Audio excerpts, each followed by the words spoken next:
So hello and welcome to another episode of Steve's Allotment. Today we're going to be taking a look at my lawnmower. I've had it for about 2 years.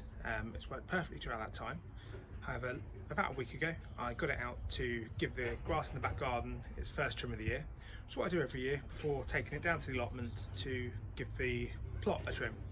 Unfortunately this year it's not started, so what I want to do is give it a clean up. I want to swap over the carburetor for a new one.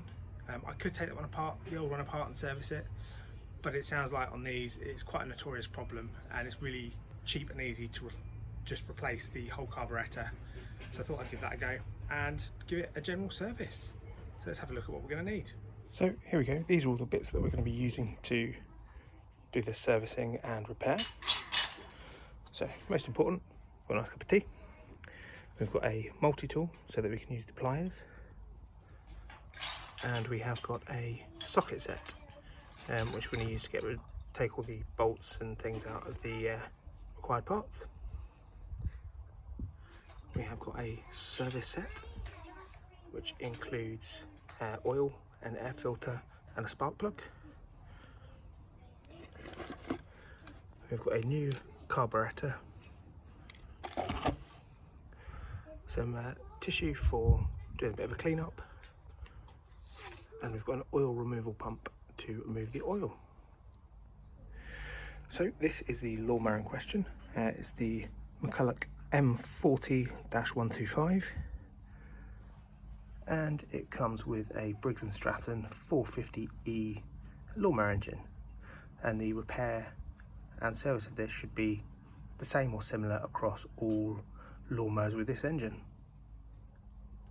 So before we start doing any of the repairs on this, it's really important that we unplug the spark plug, just to make sure that whatever we're doing, there's no risk that this engine is going to start whilst we've got our hands in it, particularly if you're doing anything with the blades on the bottom.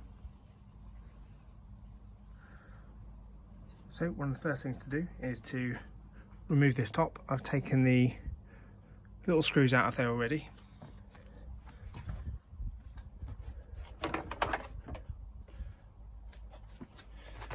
That part comes clean off.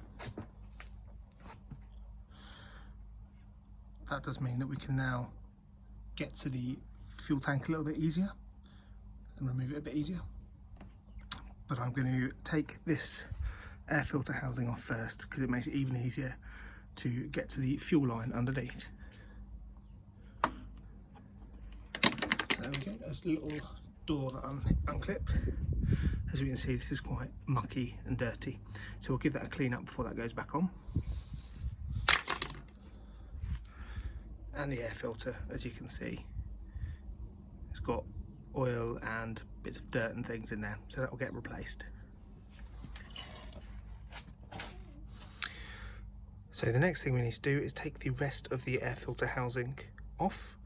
As you can see from looking at here, we've got some screws in here and one on this side, and for that we need two different sizes of socket. So the one here is an 8mm and the other three are 7mm.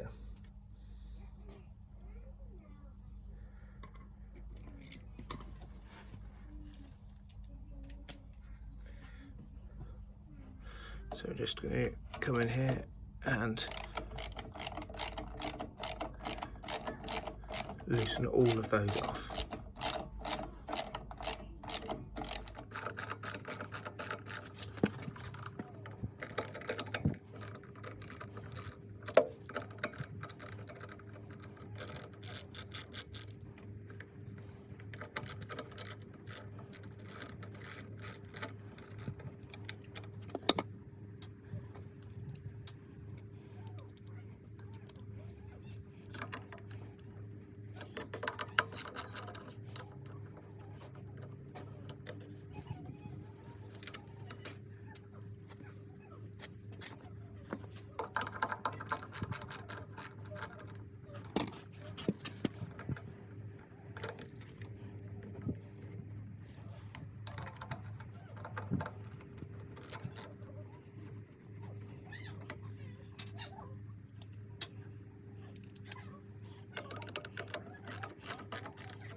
Okay, so now all of the screws are out. I'm just going to pop, there's a little breather tube on the back which connects to this. We're just going to pop that out. It's not secured in there in any way. It's literally just held on by the tightness of the tube. So we're going to put this to the side, but again you can see it's quite mucky and in need of a clean. So now that we've got that off and we are down to this stage, we need to get this fuel tank off. So this fuel tank is still held in at the moment by this black piece of plastic on the top of the engine. So what we need to do is remove that. And that, like most of this, just has some 8mm bolts going through.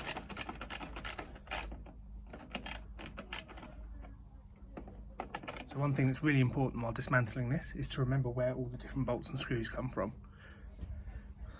So the ones we've just removed, as you can see, are quite distinctive. So what Briggs and Stratton have done to help with this is they've done different colours for different sizes. So we've got 8mm, which are the black screws, and the smaller ones are 7mm, which make it a bit easier to remember where each one goes. So we're now just going to remove the top of this. And at this point we could, if we needed to, replace the pull cord, as it just goes into this section here.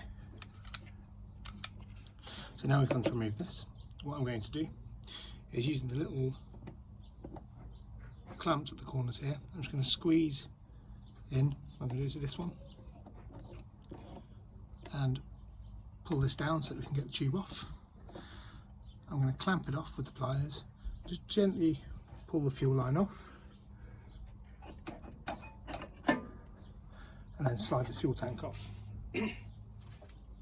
So we're now at this point where we can actually remove the carburetor, and this is just a case of pulling the carburetor out.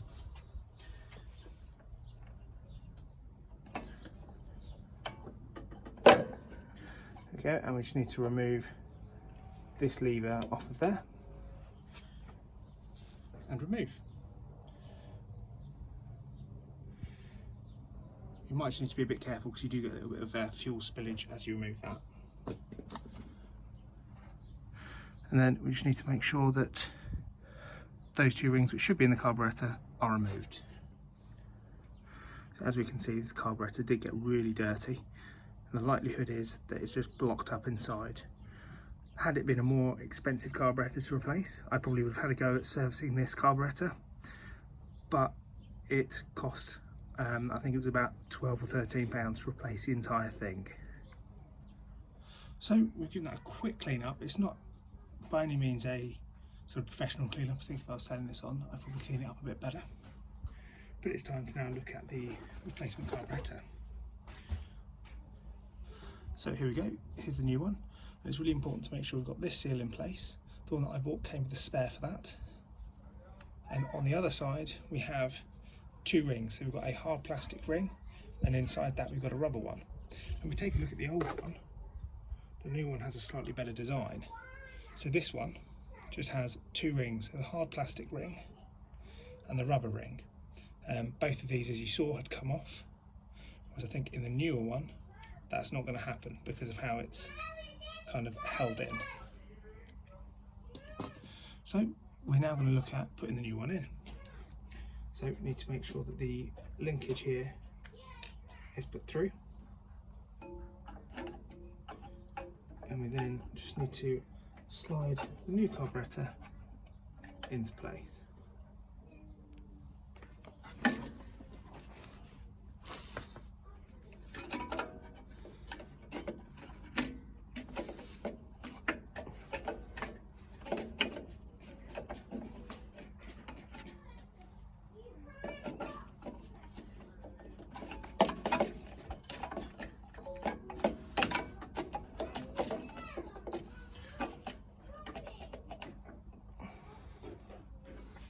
Okay, there we go. As you saw, it's a little bit fiddly, but actually once it goes in, gets it into the right kind of line, it's really easy. So now is a good time to start kind of reversing what we had done. So we're now going to reattach the fuel line while we've got the space to do it, and reattach the fuel bottle.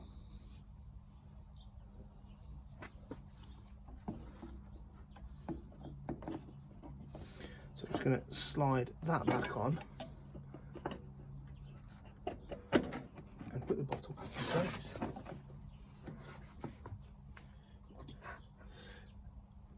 I'm just going to make sure that the clamp is back down where it needs to be to hold it onto the carburetor.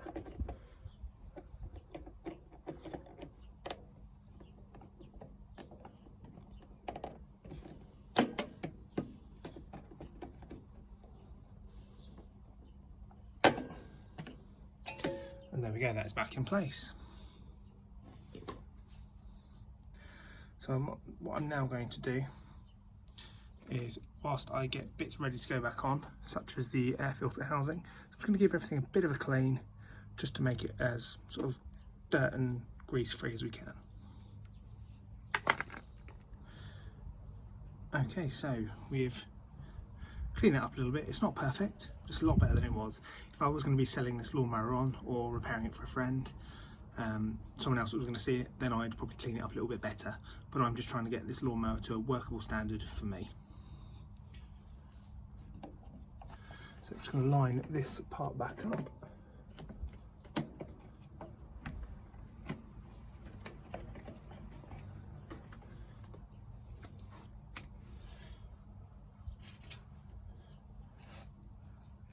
And we're going to get the different sized screws back to attach this back in. So it's just important we get these in the right holes. So the larger ones go in the two outside, and then we have the smaller ones go in the remaining holes.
So next thing I'm going to do is put this plastic top back on.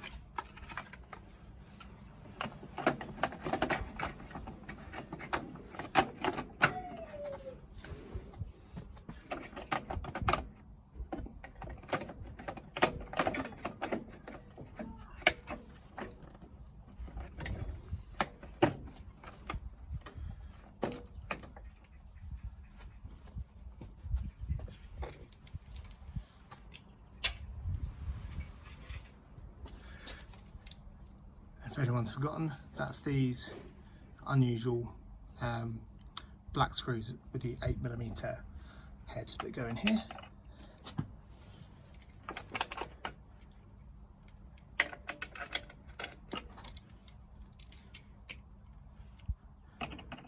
So we need to make sure that breather tube is on the back.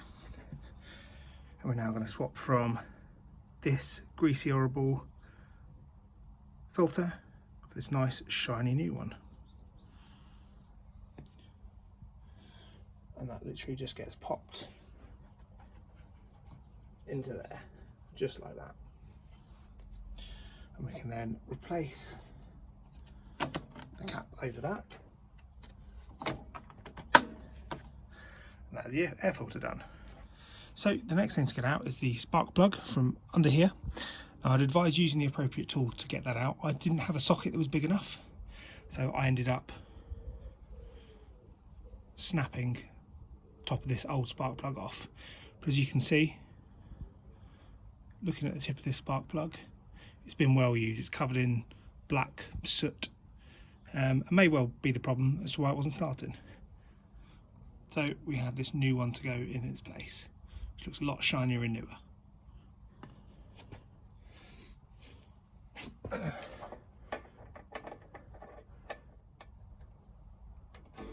There we go. So I've tightened that up so it's a very firm finger tight. I don't want to have to try and get in there with pliers again to get it done up. A, I don't want to snap the new one, and B, actually it doesn't need to be in there that tight. And if we're doing it too tight, it just makes it more difficult to change again next time. So the next thing we need to do is drain the oil. Now I'm going to use this device here. This is one that I bought from Briggs and Stratton, and it's just an oil extractor pump. What I would normally do is start the engine for a little while just to warm the oil up and make it a little bit more fluidy, less viscous, which should make it easier to get the oil out. However, as this one won't start, I don't have that option. So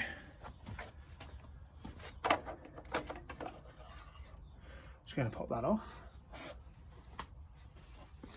I'm just going to give this a wipe down, and we can see on the tissue that's really dark, dirty oil that's in there. So this may have contributed to why the engine wouldn't start.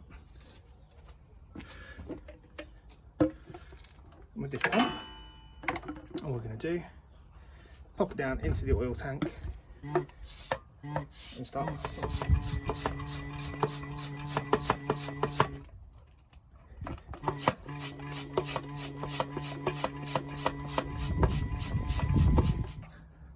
So this is the oil that's going to go in here. It's SAE 30, and this is a specific Briggs and Stratton 4-stroke engine oil. So what we're going to do is start pouring this in, and we're going to every now and again have a measure on the dipstick to make sure we've not put too much oil in.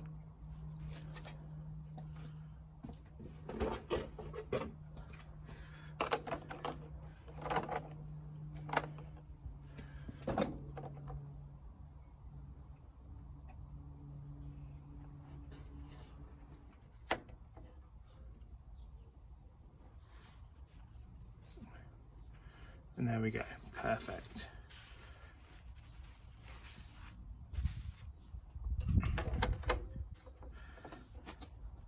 So all that needs now is to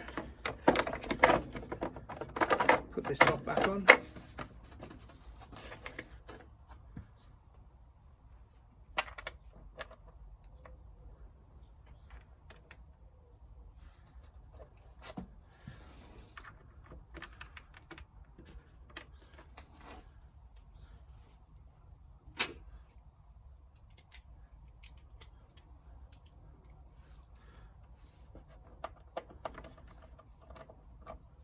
So one last thing to do before we get that started, and that's to add some fuel. So here we go, it's time for the big test and see if it works.